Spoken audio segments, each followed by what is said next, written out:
This, this video is based on monetary policy and is looking at the transmission mechanism. So the transmission mechanism relates to when the central bank changes the official rate and how it impacts the market. So it looks at 4 key factors in terms of what it influences. So it'll have a look at market rates, asset prices, expectation and confidence, and the exchange rate. And the one that we're going to focus on in this video is asset prices. And what we're going to look at is, depending on how the official rate is changed, how is it going to impact asset prices? Is it going to increase the asset price? Is it going to reduce the asset price? And how will that impact aggregate demand and therefore the price level? So when we're considering assets, we're looking at stocks, we're looking at bonds, we're looking at commodities, and within this video we're going to delve into property, and we're going to look at the property market. And if we're considering about recent changes in the interest rate and the reduction of the interest rate this year, that's going to be kind of the basis of our example. So the central bank has reduced interest rates, and how is that going to impact the housing market? So to begin with, if the central bank reduces their rates, it means that for commercial banks, it's cheaper for them to lend from the central bank. So that increases the money supply of commercial banks, which reduces the pressure on their rates, so they're able to also offer cheaper rates for borrowing. So what you've got is people who are thinking about buying houses. This is a perfect time for them because they can do it at a more affordable rate. So there's going to be an increase in demand for mortgages in order to demand those houses. So as we can see, there's a demand shift from D to D1 for houses. Because of the inelastic nature as well of housing, in terms of supply, there's going to be fixed capacity for a certain period of time. Therefore, there's going to be an increase in price from P to P1. Now, because of that increase in price, you might be thinking, well, what impact is that going to have on the market? And is that positive or is that negative? And you can look at it from 2 different viewpoints, but I'm going to look at it from house owners.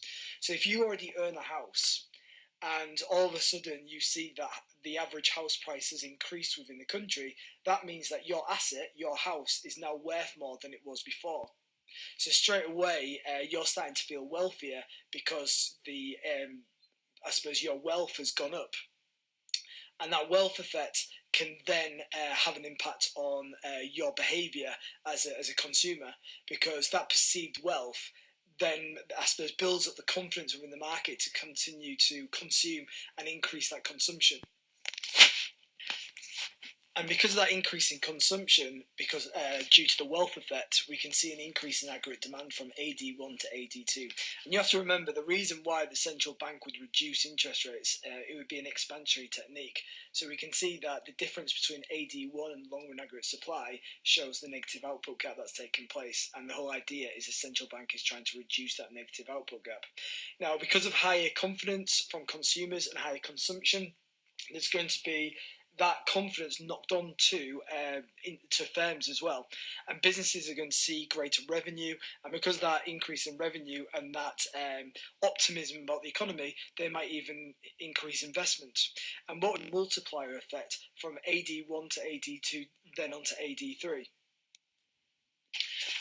And when we're considering other assets as well, so for example shares, everything that I've just said previously will also have a knock-on effect on the share price, because obviously with the businesses doing better because the economy is improving, we'll also see businesses' revenue rise, their profits rise, and their share value rise.